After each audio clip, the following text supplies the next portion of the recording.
আমার কাছে মোটামুটি যতজন সারাদিনে পেশেন্ট আসে তাদের 80% কোয়েশ্চেন থাকে আমাদের হজম শক্তি খুব কম। তো হজম শক্তি বাড়ানোর ঘরোয়া খুব সুন্দর উপায় আছে। দুটো উপায় আপনাদেরকে বলবো, আপনারা দুটোইকেই আপনারা ব্যবহার করতে পারেন।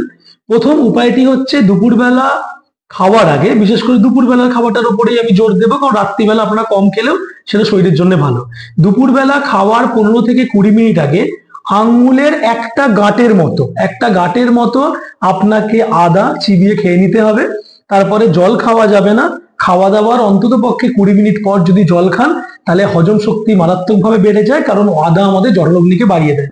2 নম্বর, যারা ডাইরেক্টলি আদা যাদের খেতে অসুবিধা হবে তারা সেক্ষেত্রে খেতে পারেন, সেটা হচ্ছে যে সারা রাত 1 গ্লাস জলের মধ্যে মোটামুটি ধরুন একটু ভেঙে নেওয়া গোটা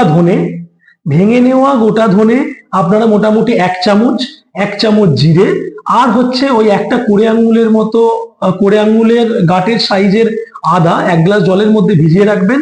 সকালবেলা ওই জলটাকে ফোটাবেন, ফুটতে ফুটতে ওটা আর্ধেক হলে সকালবেলা টিফিন খাওয়ার পর ওটা খেয়ে নেবেন। মানে সকালে জল খাবার এবং দুপুরে খাবারের মাঝখানে ওইটাকে আপনি উষ্ণ অবস্থায় আপনি খেয়ে নেবেন। আপনার হজম শক্তি মারাত্মক বেড়ে যাবে এবং এটার জন্য আলাদা করে কোনো ওষুধের ব্যবহার করতে হবে না।